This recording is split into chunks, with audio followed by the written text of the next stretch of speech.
Hello and welcome to Mondays at Mount Olive for March 3rd, 2025. Happy Monday.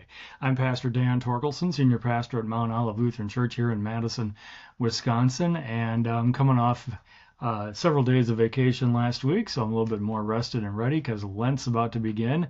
After a very long Epiphany season, we're finally coming to Ash Wednesday in 2 days, and we are in full-on readiness mode for Lent, for the start of Lent right here and right now. Today we're going to be running the worship folders for Ash Wednesday, and everything is set to go. There's going to be imposition of ashes, communion, and individual blessings at the end of the service. And we'll be talking about those individual blessings when I get to the end of the podcast.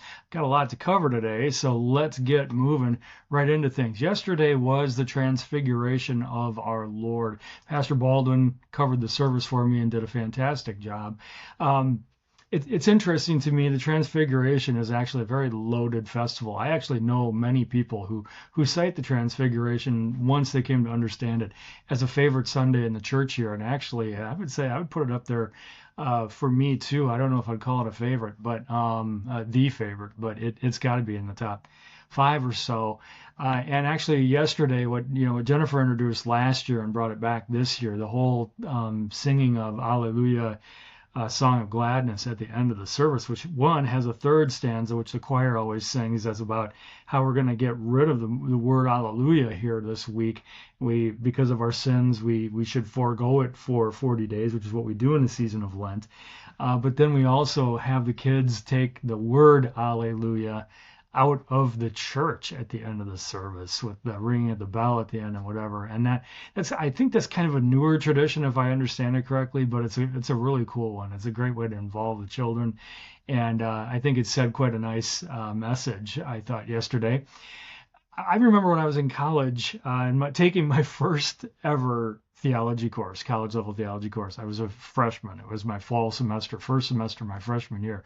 It was a New Testament content course, and we had to write a paper. It was like a 3 to 5 page little paper in which we were supposed to investigate a Bible story, a New Testament Bible story that we wanted to understand better, that we didn't feel we understood very well. Of course, I'm a freshman in college at this time, and I worked it out with Professor Wangren, our professor, that I would work on the Transfiguration story because I didn't really understand it very well. And I'm really glad I did. That came to really change the way I understood it. I have a better take on it now than I did then. Like any Bible story, I would argue that I can probably still grow in it in some ways, but it's nice to kind of have a good command of why this happens, where it does in the Gospels, and why we place it in the church here the way it does. We're going to talk about all those things here quickly. Let's talk about the Transfiguration. Why did this happen? It's kind of an unusual moment. Nowhere in Jesus's lifetime on earth does he reveal himself in all his glory quite the way he does in the Transfiguration. I mean, even after he rises from the dead, his body is glorified, but he's not shining white like he is on the Mount of Transfiguration. He's still that human being that they tried to put to death on Good Friday. Well, the purpose of the Transfiguration appears to be, at least inside the gospel text, it appears to be that this was an opportunity that Jesus gave to three particular disciples. They're called the big three: Peter, James, and John. James and John, of course, were the brothers. But he took Peter, James, and John on the mount, and he gave them a full-on look at his glory, because in all the Gospels where this takes place, Jesus is going to come down from that mountain and it's going to set his jaw toward Jerusalem for the last visit to Jerusalem, which will be the one where he suffers, dies, and rises again. This is kind of I think it's a gift to the disciples who were there in some ways, as a reminder that yes, I am the Son of God, and he gave them a moment where that could never be doubted. And he's basically saying, I am the Son of God, and because I'm the Son of God, you're going to need to remember this moment, because you're not going to see it again until you see me in heaven. But what we're about to go through is going to question your whole understanding of who I am. So this was a gift to them as kind of a reminder, a confirmation. Yes, I am the Son of God, and you're going to need that because this is going to get challenged in a big way when we get to Jerusalem. One of the other questions that comes up with the Transfiguration account is, what are Moses and Elijah doing there? And there's actually, believe it or not, lots of different theories on it, lots of different explanations out there.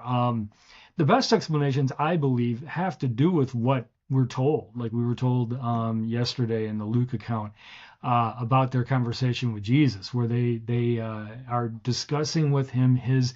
It's translated departure, and that's a reference to his going to the cross and dying, and possibly the whole thing, dying, rising again, ascending back up to heaven. But the word is actually the same word as the word Exodus. Exodus quite literally means road out. So they're having a conversation about his road out, everything that's about to happen. And they're being there, and obviously they were recognizable to Peter, James, and John. Especially if Peter speaks, and that was a bad idea to speak, but in his speaking, he recognizes who's all here. And I think they are, for Peter, James, and John, testifying to the same thing Jesus' whole appearance is testifying to, and that is that he is the Son of God, and that he's going to have to go through this exodus, this road out, through suffering, death, a cross, a resurrection, and an ascension back into heaven. So they're there to kind of validate everything Jesus is there to do. Some other explanations have been interesting over the years.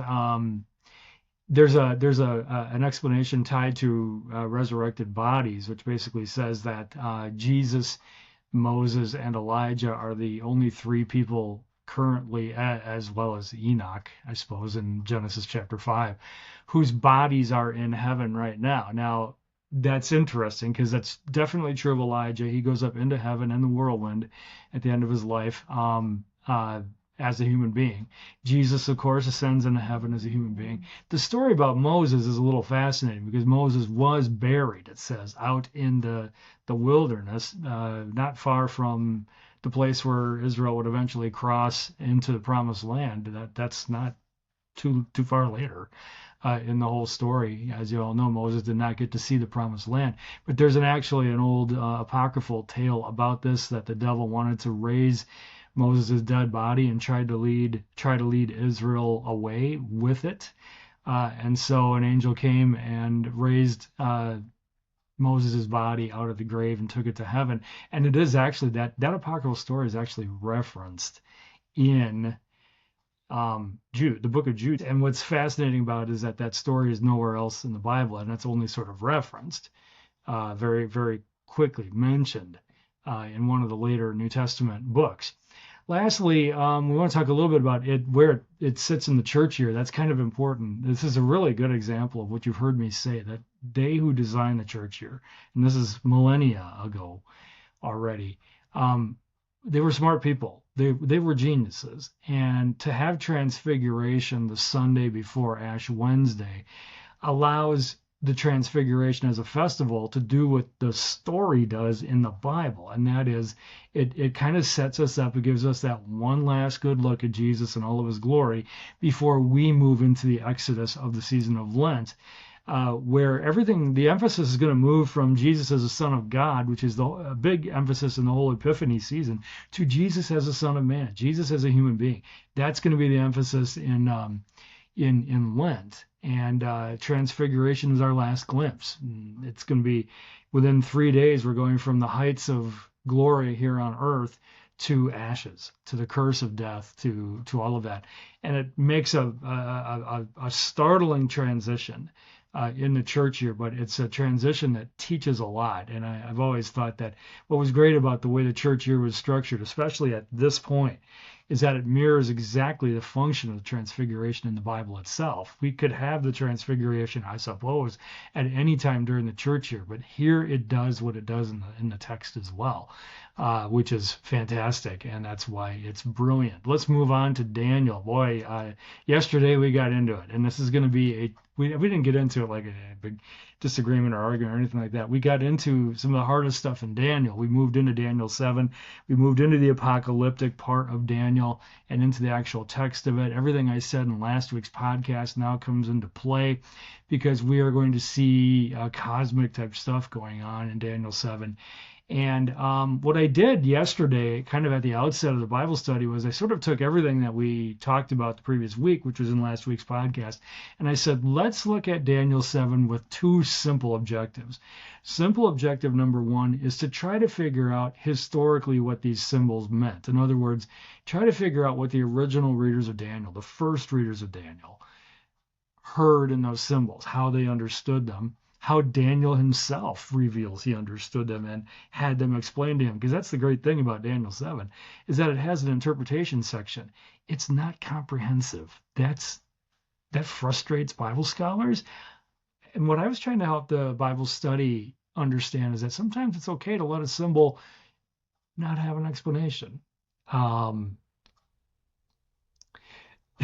That's kind of, I guess, the fun of this. The challenge of working with apocalyptic literature is knowing your limitations and letting it do what it's supposed to do. Because the other thing we were going to look for was we were going to look for, how is this message comforting? Because when an apocalyptic message is given to God's people, that is always the intent. Revelation's intent was to comfort the Christians in Asia Minor, to whom it was originally written. And if we can figure out how it comforted them, that's how it applies to us then, because it can apply to us the same way. It can comfort us the same way. Daniel 7 through 12 is all about comforting God's people.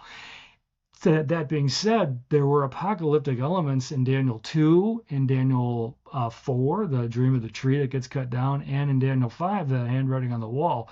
And all of those signs were given to Nebuchadnezzar and his grandson Belshazzar. And they're not comforting, but they're also not the people of God. And so you see how this works. So our two rules were looking for how the original readers understood the symbols, how Daniel in particular identified that. And secondly, looking for how the vision was comforting in the end. But let me tell you, it's a tough vision. This vision happens in the context of a dream. And you'll notice that dreams have already had a place twice before in the book of Daniel. And in the story of Joseph, Joseph is known as a dream reader too. And I highlighted that right away. This first vision happens in a dream. And that being said, all the dreams of the Bible are symbolic in nature. They never play out literally, but they do play out historically. They're usually pointing to something that happened in the future, but you can see historically how those dreams came true. Pharaoh's dream that Joseph interprets leads to 7 great years followed by 7 lean years of famine. And that was all predicted in the dream. That was still off in the future. And that's going to explain a bit why Daniel is not terribly comforted by this vision, because for him, all of this is in the future. But we actually do have the benefit of hindsight and can be comforted by this, but it is an unusual dream. So just understand, a dream in the Bible is never meant to be understood literally. It is always pointing to something that will happen in the future that we can see in history, and that's as close as you get to anything like literal interpretation, I think, in apocalyptic literature. That's as close as it gets. What we can do is try to come up with the best historical reading of it as we can come up with. Well, what's the vision? The vision is a vision of 4 very weird beasts: a lion with eagle's wings, a bear which is gnawing on 3 ribs, a leopard with 4 wings and 4 heads, and a terrifying nondescript beast with iron teeth, 10 horns, and then this little horn that was always boasting. The little horn plucks up 3 of the other horns by the roots, and this little horn also has the eyes of a man.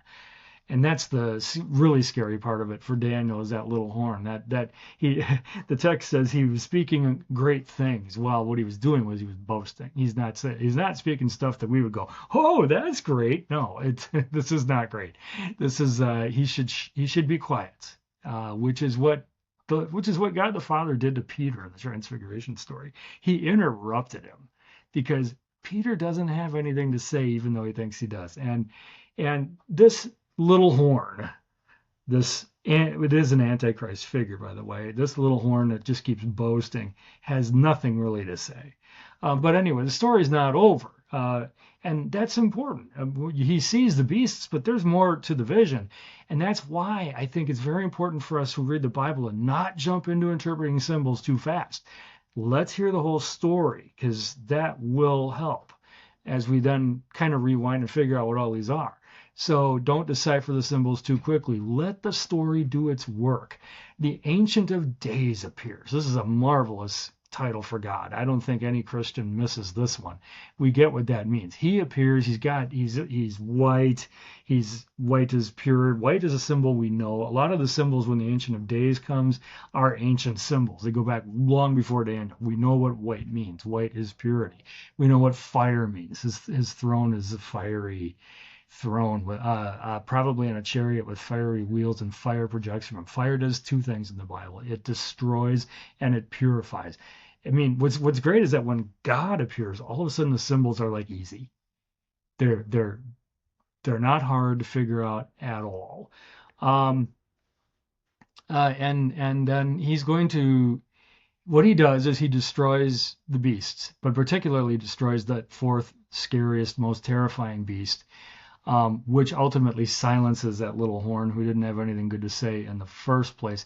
And then he basically says, but he allows it some time. He calls it that the time reference here is a time and a season. And again, this would be one of those places where, again, a lot of Christians, they want to be able to define what that must mean. The reality is, don't. Let it be in God's time. We actually live in this time and a season, and we have ever since Jesus rose from the dead. And you'll notice 2 millennia have gone by.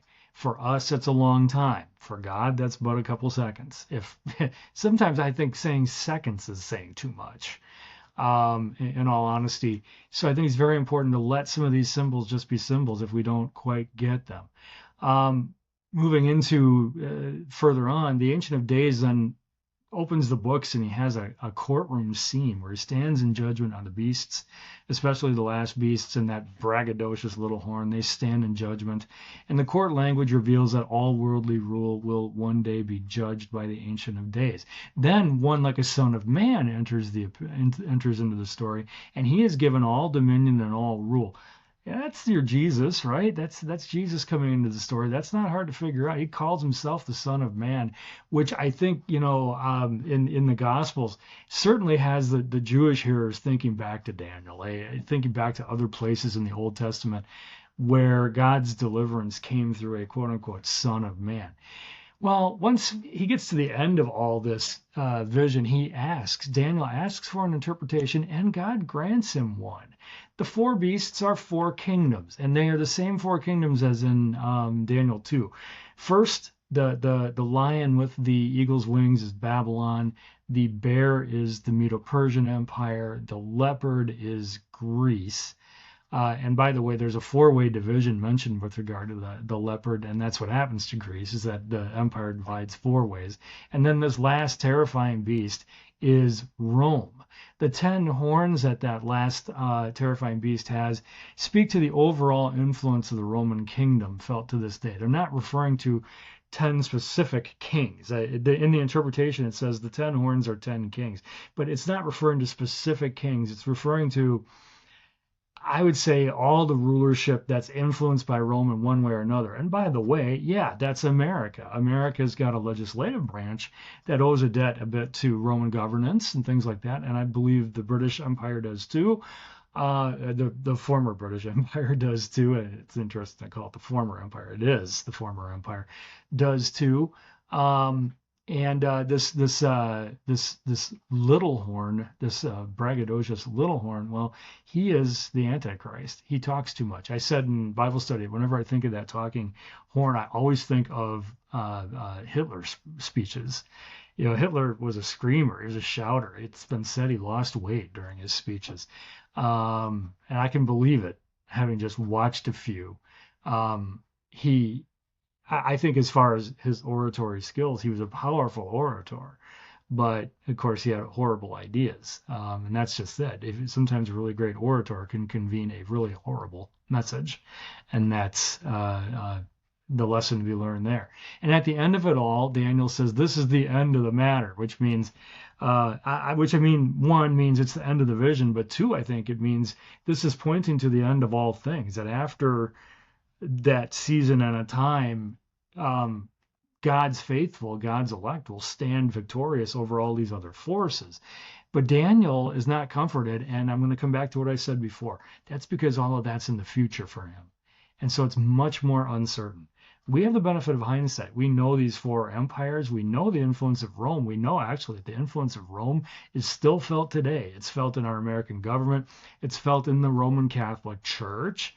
I think it's felt in the church in general in some ways, and that's ultimately why there are 10 kings, and that influence of that last beast is greater than all the others. Rome probably was, even if it wasn't as large as the British Empire, probably the greatest empire of world history. Well, let's move over to Ash Wednesday. The imposition of ashes, of course, is an elective thing. You don't have to come forward and have ashes put on. We don't command anyone to do that. At the same time, I'm going to be adding an element called individual blessings, and they work the same way. They will be at the end of the service when we're singing the closing hymn. People can one by one come forward and receive a blessing from me. I'm going to show you one of my favorite action pictures. Over the years, a few friends have taken pictures of me in action, and some of them are really cool. I really enjoy them. They managed to catch great angles or whatever. And this particular picture was taken in 2012 when I was a chaplain for a doxology group, which happened to have Dave Fleming in it. Dave Fleming is now one of the two executive directors of doxology, but he was just going through the program, and I was the chaplain for it because I'd gone through it 2 years earlier, which meant I had to run all the services. I had to preach 5 sermons, I think, for the first round and another 5 for the second round, if I remember correctly. So I had to write 10 sermons for them. And this particular picture is from the closing service of our first get-together, what they call the gathering. And Pastor Senkbeil, who was the executive director at that time, and I ran that closing service. And we both had lines of pastors who came up at the end of the service and received blessings from us. So next to me off the picture is Pastor Senkbeil giving blessings as well. And I just love this picture. This picture was one of the great privileges of my life, was to extend personal blessings to brother pastors. And that one got me thinking. After I'd done it twice, because we did it at the closing service at the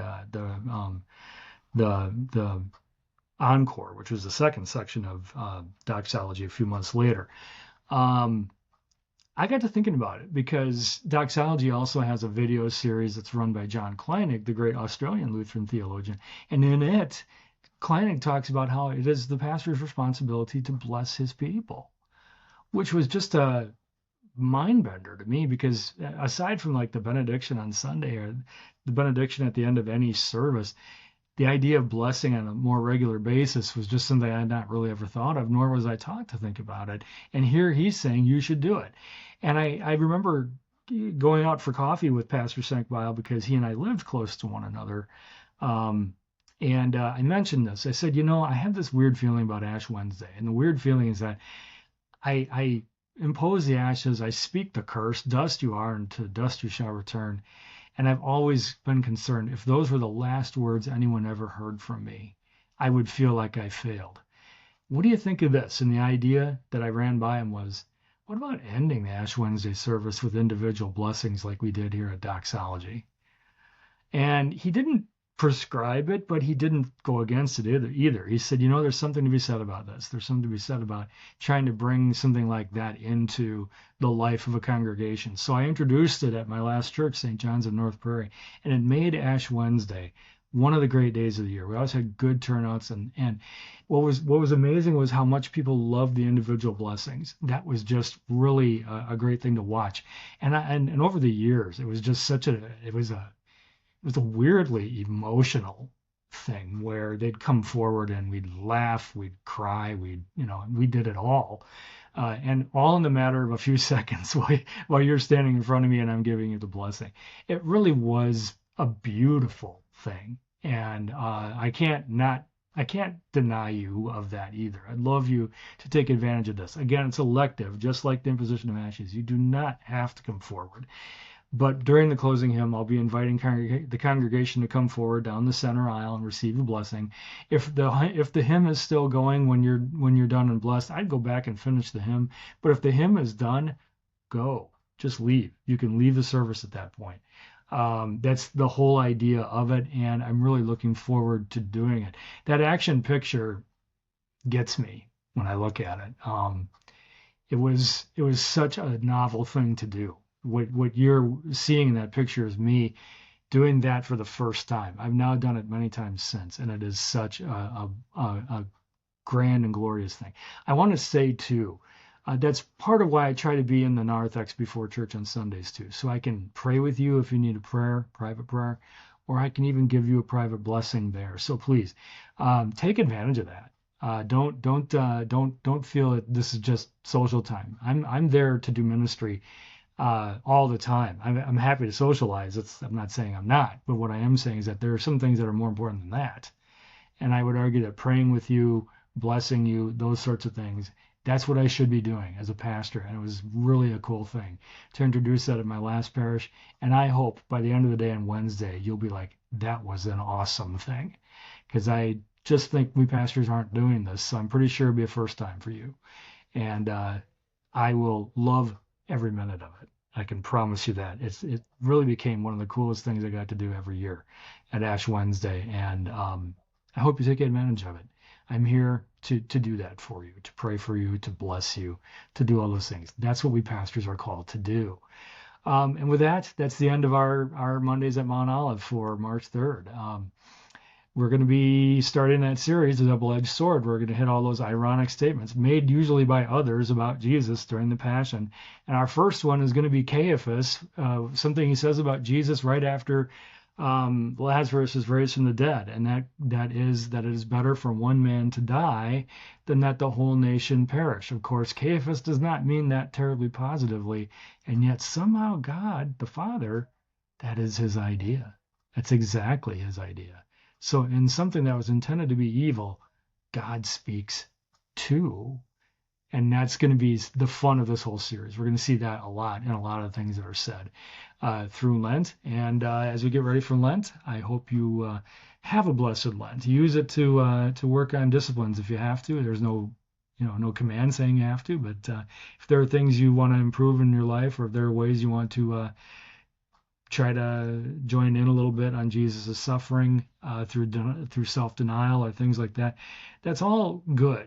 Lutherans never said it wasn't, but it's also not commanded nor necessary. But if you want to fast or do something like that, just know I'll be behind you. And if you want to share those things with me, I'll be there to help you be accountable too. I'd be lovingly, but there to help you be accountable. I'm actually giving up social media for the entire 40 days. I don't think it'll be a terrible challenge, but it's not been always great for my mental health, and I'm pretty sure it isn't for most people. So if that gives you an idea of something to do, let me know, and we'll work through it together. But with that, that's the end of Mondays at Mount Olive for today. You take care. Have a blessed week, and I hope to see you Wednesday and again Sunday, Lent 1.